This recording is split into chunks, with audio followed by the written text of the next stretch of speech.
Hello everyone, welcome to Lockdown Sees the World, and today is January 5th, 2024. The first week of the new year of 2024. All the best wishes to you and to our channel. Today we talk about why Florida politicians are so unfriendly to China.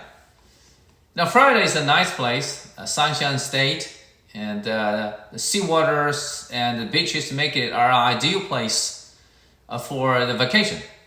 Florida is also called Orange State, producing all kinds of oranges, mandarins, and grapefruits.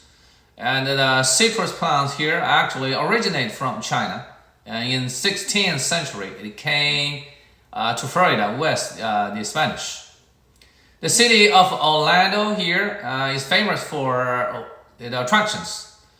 With Disney World, theme parks, and Universal Studio, and SeaWorld, Legoland, Kennedy Space Center, NASA, and the cruise lines to Caribbean, that almost 16 million people visit here every year. And such free and open surroundings are supposed to produce free and open philosophy. Yet the mainstream of Florida politicians are conservatives and act actively against China and Chinese. And the most well-known Florida Governor Ron DeSantis, who is running for U.S. President, and another two U.S. senators from Florida, Marco Rubio and Rick Scott, the extreme Republicans against China. In 2023, Florida Congress passed bills like HB 1355, SB 264, SB 846 that set restrictions to Chinese on house property, overseas study, and academic exchanges. In 2016, the U.S. House of Representatives initiated a Taiwan Travel Act, promoting Taiwan-U.S. relations to governmental from non-governmental, with approval of U.S. high officials in the State Department and the Defense Department to visit and see the counterparts in Taiwan. This bill was backed up by U.S. Senate, and one of the main supporters was Marco Rubio from Florida. Marco Rubio was born in Miami in 1971. Descendant of Cuban immigrants.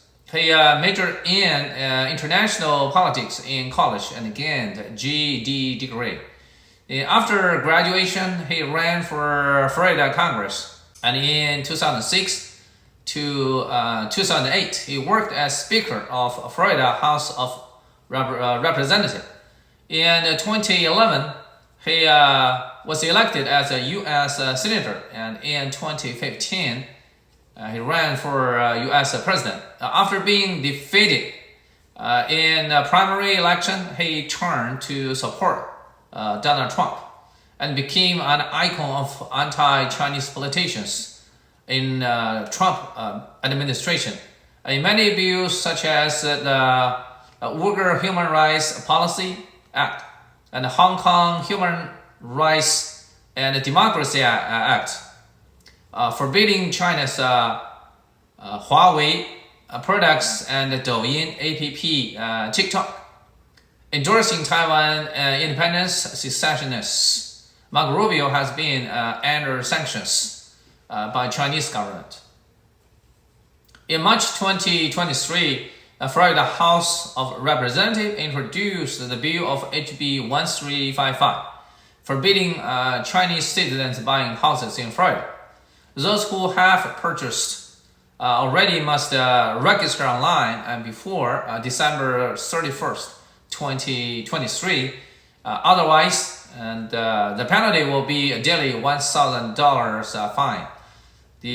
Afterwards, Florida Senate passed the bill of SB 264 by 38-0 for the same purpose. These bills actually violate U.S. federal law on fair housing by singling out Chinese as the only ethnic group of people prohibited in purchasing real estate in Florida, the blatant racial discrimination, although disguised in the name of maintaining U.S. national interests and Florida economy, which is very similar to the Chinese Exclusion Act in history. On July 1st, 2023, Florida Congress passed the bill of SB 846, being effective after Governor DeSantis signed. The bill forbids Florida State College in accepting Chinese students, postdoctorate, even the Chinese visiting scholars in the lab. And in name of protection of Florida new high-tech and intellectual property. The bill is discriminatory and negative to Florida economy and culture exchange, typical in the anti-Chinese or Chinese exclusion. Florida Governor DeSantis is actually an initiator or supporter of these bills. DeSantis was born in Florida in 1978, graduated from Yale University and Harvard University with GED degree. That he joined in U.S. Navy and shortly served in Iraq. Soon after getting back home, he was appointed as a special deputy in Florida from Attorney General. Later, he ran for Florida Congress. Since 2019, he was elected Florida governor and ran for 2024 U.S. president as a Republican candidate. Besides Trump, he is so far the second in support race. On December 6, 2023, U.S. Senator Rick Scott, a Republican from Florida, wrote to Raimondo, U.S. Secretary of Commerce, requesting an investigation to the garlic imported from Communist China. He believed that Chinese garlic cannot meet U.S. sanitation criteria in planning and production, a serious threat to American national interests, even to U.S. military fighting capacity. The blame is very fuzzy, like a straw man, and does not make any sense. If to any import items, if it cannot reach U.S. requirements, then actions such as examination, recalling, or suspension can be taken. It has nothing to do with national interests. For decades, America has imported Chinese garlic, and never issue of quality happened. And for Chinese, they have taken garlic in this way for 1,000 years, and never a threat to their living.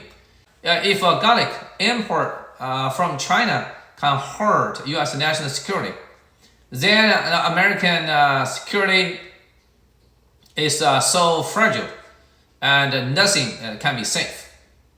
Rick Scott was born in Illinois in 1952. He majored in business management and getting GED degree later, and undertook law practice in Texas. Since 1988, he engaged in medical and healthcare investment and reorganized and took the position of CEO of Columbia and HCA, it's a Hospital Corporation of America.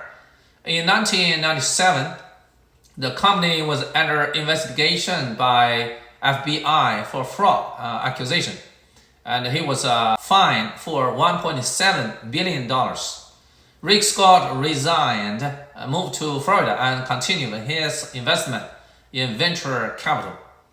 In 2011 to 2019, he was elected Florida governor and then U.S. Senator.